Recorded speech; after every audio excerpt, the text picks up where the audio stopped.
boldum bova. Endi hikayenizni aytib bering ha.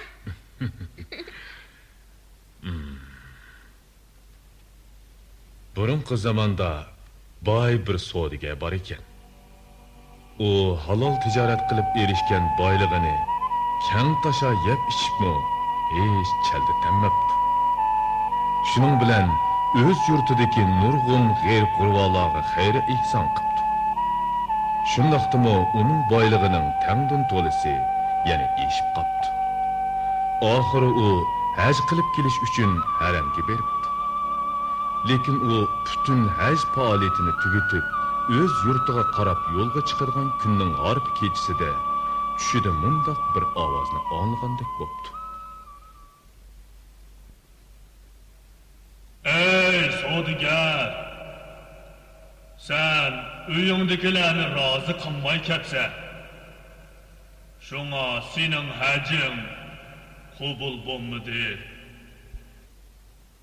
Gerçi bu ovozni u tushida anglagan bo'lsa-mu, ko'ngli g'ash holda uyiga qaytibdi. Shunda qilib savdogar yondirqi yili hajga yana beribdi. Bu qatımı ahvol bulturqidek bo'pti. 3-yili yana beribdi. Yana shundoq bo'pti. 4-chi, 5-chi, 6-chi qatim bosimi heliqidek ovoz takrorlanaveribdi. Bu ishdan ko'ngli qattiq g'oyigan savdogar bir oqshimi oshu tushni qayta ko'rish maqsadida istixor qilib yetibdi. Darvaqa savdogar heliqi tushni qayta ko'ribdi. U heliqi ovozni anglab bo'libla mundoq savol beribdi. Janobi Allohning nomi bilan shuni so'raymanki, bu mening 7-chi qatim kelishim. Biroq bu qatimmi hajimning qabul bo'lmaganligidan bishorat berildi. Halbuki men har yili uyimdagilardan ayrim rozilik elib kelyapman. Bu ish meni bakmu ajablantiryotdi. Agar men kimlarning norozi ekanligini aniq bilib olganligimda uyimga berib ularni rozi qilib kelatdim-da, hajimni ado qilib olatdim. Ey savdogar! Senden norozi bo'lg'uchilar uyingdagi xotin bolaring emas. Balki sening yukingni ko'tarib, boylik to'plashingga jon pido qilgan to'ygan bilan kechiringdir. Savdogar bu javobni anglagandan keyin darhol uyiga qaytib kelib, to'g'isi bilan hechirining oldiga kiribdi. Ey vafodor markablarim! Sizlar menga bir umr xizmat qildinglar. Men sizlardan rozi. Afsuski, o'qishimcha sizlar mendan norozi ekansizlar. Halbuki men sizlarni obdan baxtim, urmadim, tillamadim. Balki xuddi o'z balamga ko'ngandek ko'yindim. Qaysi ishimdan norozi ekanligimni bayon qilsanglar, savalligimni tonib, sizlarni rozi qilsam. Ay, Xechirxon, avval sen so'zligin. Yo'q, To'ga aka, avval sen so'zla. Ma'qul. Men sana bir umr xizmat qildim. Sen bu darvaqa meni yaxshi osdirding. Bunisi rost. Ammo sening bir ishing ko'nglimni bek ranjitdi. Qaysi ishim? To'xta. Gapimni bilma. Men bo'y bastimning yo'g'onligi ham kuchimning zo'rligiga qaramay, sana royishlik bilan bo'ysundim. Maslan, mana menidigan yoki yuk ortadigan chig'ingda cho'k deding, cho'kpadim. Xuddi men qichib ketadigandek burnimni tishib chulik o'tkazdim. Buningmi ma'qul dedim.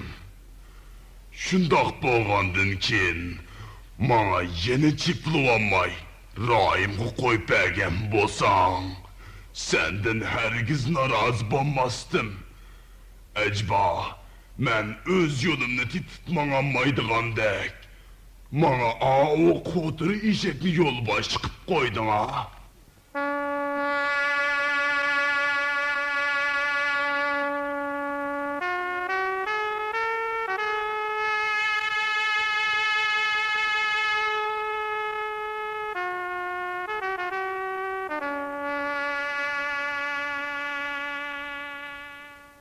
Bu Boldu. Zahlamaylı koy. Suğu salsan su kütermez miskal tümürünü. Oldun bilip ilip bulmaz kalgan köngülünü.